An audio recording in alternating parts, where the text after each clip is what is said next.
Parliament में जो women's reservation amendment था, जो अमेंडमेंट लेकर आना चाह रही थी वो सरकार, वो डिफीट हो गया है। लेकिन अब जितनी भी प्रेस कॉन्फ्रेंस हो रही हैं उसमें जो केंद्र सत्ताधारी दल हैं वो विपक्ष को ब्लेम कर रहा है। हमारे साथ इकरा चौधरी हैं जो समाजवादी पार्टी को रिप्रेजेंट करती हैं, यंग लीडर हैं। आप क्या कहना चाहेंगी कि इसके पीछे क्या जो ऑपोजिशन है जो बोल रहे हैं कि वो भ्रमित कर रहे थे लोगों को, आप इसके बारे में क्या कहना चाहेंगी? देखिए, सत्ता पक्ष बिल्कुल बेबुनियाद और झूठे इल्ज़ाम लगा रहा है।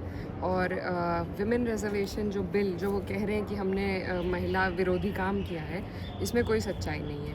क्योंकि जो नारी शक्ति वंदन अधिनियम है, जो असल बिल है, जो 2023 में इसी सदन में सर्वसहमति से पास हुआ था, वो तो आज भी इंटैक्ट है, आज भी खड़ा है वो बिल। अगर सत्ता पक्ष चाहे तो उसे तुरंत लागू करे। और हमारी तो मांग भी है कि आप आने वाले 29 में उसको सेंसस और डीलिमिटेशन से डीलिंक करके तुरंत लागू करिए इन्हीं 543 सीटों पे। सबसे बड़ा धोखा अगर इस देश की महिलाओं के साथ किसी ने किया है तो वो मौजूदा भाजपा की सरकार है, जिन्होंने सिर्फ उनको एक लॉलीपॉप देने का काम किया है, एक सुहाना सपना दिखाया है कि ये हम करेंगे। कब करेंगे, कैसे करेंगे, ये नहीं पता है। क्योंकि दो ऐसे पॉलिटिकली चार्ज मुद्दे, दो इतने डिबेटेबल मुद्दे, डीलिमिटेशन और सेंसस को उन्होंने महिला आरक्षण से जोड़ दिया है, जिसकी कोई बुनियाद नहीं है, कोई लिंक ही नहीं है इन चीज़ों का आपस में। अगर महिलाओं को आप आरक्षण, इनकी नीयत असल में इनके मन में ये महिला विरोधी हैं, एंटी फेमिनिस्ट लोग हैं ये, क्योंकि ये चाहते हैं कि इनकी सीटें ना घटें। अगर 543 सीटों में महिला आरक्षण लागू होता है तो 33% सीटें महिलाओं को मिलती हैं। तो जितने लोग बैठे हैं आज सत्ता में, जितने पुरुष बैठे हैं, उन्हें अपनी गद्दी खाली करनी पड़ेगी, जो ये नहीं चाहते। तो इनके मन में है कि अपनी ना खाली करनी पड़े, बढ़ा के दे देंगे महिलाओं को। तो क्यों ऐसा दोहरा मापदंड है महिलाओं के लिए? क्या हम इस देश की आधी आबादी नहीं है?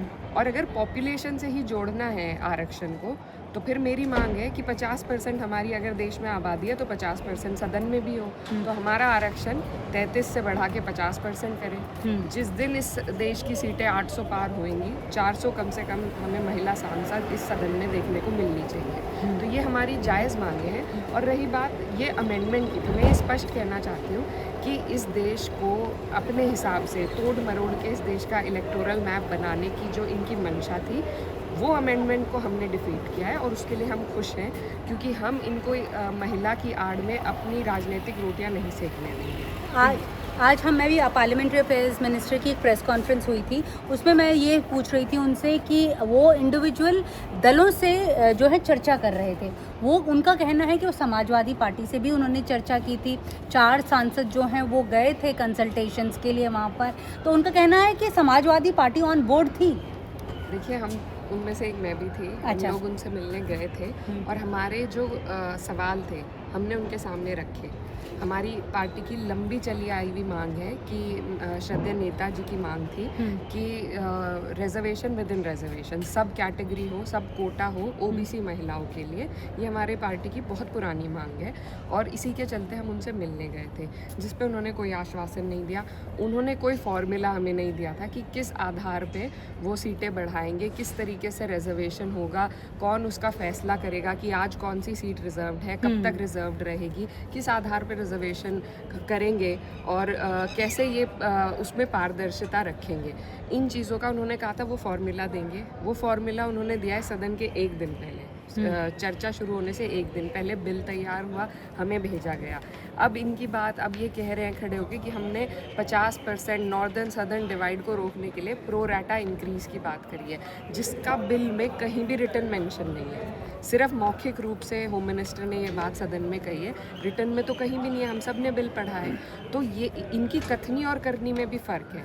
सिर्फ 10 बार एक झूठ को आप प्रोपेगेंडा की तरह सदन में खड़े होकर बोलेंगे तो सच्चाई में वो तब्दील नहीं हो जाएगा। ये जो अखिलेश यादव जी हैं, जो उन्होंने कल एक बहुत अहम बात की थी कि अगर भारतीय जनता पार्टी लिख कर भी दे दे कि अगली जो है वो प्राइम मिनिस्टर महिला होंगी तो हम विश्वास नहीं करें, तो इतना डिस्ट्रस्ट है होम मिनिस्टर जब ये अश्योर कर रहा है। क्यों अश्योर? हम उनके अश्योरेंस पे क्यों चले? जब इस सदन की कार्यप्रणाली है कि बिल आते हैं, रिटर्न रूप से आते हैं, फिर उस पर डिबेट और डिस्कशन होता है, तो फिर रिटर्न रूप से क्यों नहीं इन्होंने उसमें लिखा कि हम 50% प्रो राटा इंक्रीज करेंगे? मौखिक रूप से क्यों कह रहे हैं? क्या मौखिक कथनी की, इनकी कथनी पे इन्हें हम पकड़ सकते हैं? आप बताइए। इन्होंने कहा था 2 करोड़ नौकरियाँ मिलेंगी, 15 लाख मिलेंगे, किसान की आय दुगनी होगी, महिला सुरक्षित रहेंगी। कुछ भी तो नहीं हो रहा है। तो इनकी कथनी पे हम इन्हें पकड़ नहीं सकते, लेकिन रिटन लॉज पे हम इनको बिल्कुल पकड़ सकते हैं। चेक और बैलेंसेस डेमोक्रेसी में होना चाहिए। और सबसे बड़ी बात, जो डिलिमिटेशन का इनका एजेंडा, जैसे इन्होंने असम में किया, जैसे इन्होंने जम्मू कश्मीर में किया, सिर्फ और सिर्फ ताकि इनकी पॉलिटिकल स्टेबिलिटी बनी रहे, उस हिसाब से ये पूरा इलेक्टोरल मैप बदलना चाहते हैं महिलाओं की आड़ में। वो हम नहीं होने देंगे। ना इस देश की महिला चाहती है कि उनका इस्तेमाल सिर्फ और सिर्फ अपने प्रोपेगेंडे, अपने एजेंडे को बढ़ाने के लिए भारतीय जनता पार्टी करे। और मेरी एक और बात मैं कहना चाहती हूँ कि परिसीमन आयोग जिसका इन्होंने जिक्र किया है बिल में, उसमें कोई भी ट्रांसपेरेंसी, कोई भी डेमोक्रेसी नहीं रखी है। अगर एक प्रदेश में 4 मुख्य पार्टी है, उनका एक भी सदस्य उसमें मेंबर रहेगा, ऐसा भी कहीं जिक्र नहीं है। सिर्फ सुप्रीम कोर्ट के जज, chief election commission, state election commission और उनके द्वारा चयनित कुछ सदस्य रहेंगे, जिनकी कोई एक्सक्लूसिव पावर भी नहीं है। और उस परिसीमन आयोग के निर्णय को आप किसी कोर्ट में चैलेंज नहीं कर सकते। तो मतलब जो ये बनाएंगे वही सबको मानना पड़ेगा। तो लोकतंत्र कहाँ रहा, ट्रांसपेरेंसी कहाँ रही? तो ये सब जो टेक्निकल इश्यूज थे बिल में, उसके आधार पे हमने ये अमेंडमेंट को रिजेक्ट किया है। लेकिन जो महिला आरक्षण है 33%, वो आज भी इंटैक्ट है। वो कब लागू करेंगे उस पे इनकी नीयत पे सवाल है, क्योंकि सरकार में ये है, ये रातों रात अगर डिमोनेटाइजेशन कर सकते हैं तो ये रातों रात महिलाओं को आरक्षण भी दे सकते हैं। ये देना ही नहीं चाहते। जो बिल 3 साल पहले पास हुआ था, उसकी नोटिफिकेशन परसों रात आई है। जब कल्याण बैनर्जी जी ने उस मुद्दे को उठाया और कहा हम कोर्ट जाएंगे कि इतने पुराने बिल को तुमने नोटिफाई आज तक क्यों नहीं किया? जो पारित बिल है उसको तुरंत नोटिफाई होना चाहिए था। इन्होंने अब उसको नोटिफाई किया है। तो जब किसी बिल की नोटिफिकेशन हो जाती है तो वो लॉ है। अब वो लॉ इम्प्लीमेंट कब होगा, ये सवाल हम पे नहीं है, ये सवाल इस सरकार पे है। और हमारी इनसे मांग है कि आने वाले 29 में सीटें बढ़े, सेंसस हो, डिलिमिटेशन हो, महिलाओं को उससे कोई लेना देना नहीं है।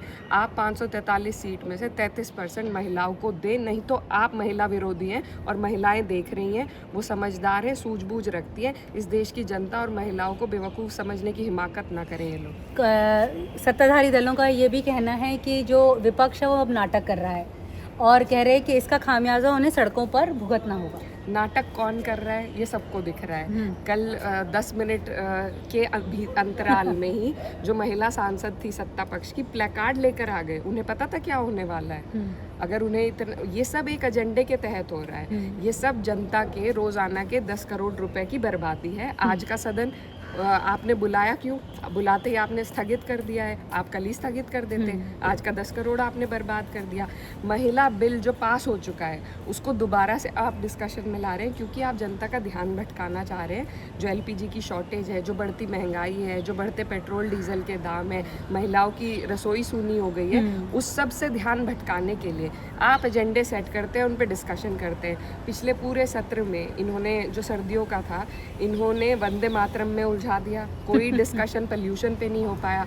जो जनता के उस वक्त के ज्वलंत मुद्दे होते हैं उनसे ध्यान भटकाने के लिए ये नैरेटिव चलाते हैं। आज इनकी फॉरेन पॉलिसी फेल है, देश की अर्थव्यवस्था चरमरा रही है। उन सब चीज़ों पे जिक्र ना हो, बात ना हो, तो चलिए एक नया प्रोपेगेंडा शुरू कर देते हैं। और मुझे बड़ा अफसोस हो रहा है सत्ता पक्ष की महिला सांसदों का ढोंग देखकर कि कैसे महिला होके महिलाओं को बेवकूफ़ बनाने का वो काम कर रही हैं। वो भली भांति जानती हैं कि जो बिल है वो अभी भी इंटैक्ट है। वो अभी भी जो का तो नोटिफाइड बिल पास हुआ है उसको लागू कराएं। वो अपनी सरकार से कह के क्यों नहीं करा रही हैं? ढोंग करने से बेहतर है कि महिलाओं को उनका अधिकार दिया जाए। आखिरी सवाल इकरा, ये जो आपको क्या लगता है कि जो पॉलिटिकल पार्टीज़ हैं, क्योंकि कई जो हैं कईयों की विचारधारा जो है थोड़ी रूढ़िवादी भी है, आपको क्या लगता है कि वो इतनी डेवलप हो चुकी हैं कि वो 33%, 40% या 50% रिप्रेजेंटेशन देने को तैयार हैं विमेन को?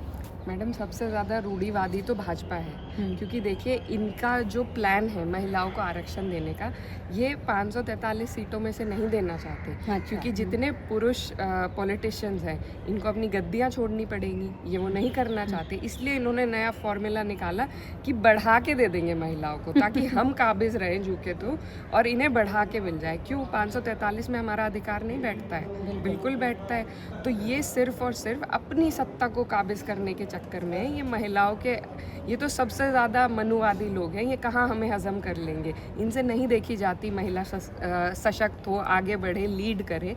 इनके 21 राज्यों में अभी मुख्यमंत्री हैं और 21 में से सिर्फ यूटी जो है दिल्ली की, वहाँ पर इनकी एक मुख्यमंत्री है जिनके पास भी उतनी पावर नहीं है जो एक प्रॉपर चीफ मिनिस्टर के पास होती है, क्योंकि उनके पास होम अफेयर्स नहीं है, वो दिल्ली से केंद्र से संचालित है। तो इन्होंने कहाँ महिलाओं को आगे बढ़ाया है। तो कल होम मिनिस्टर ने जिक्र किया 4 महिलाएं गिनाई, लेकिन वो बहुत पुरानी बात हो गई।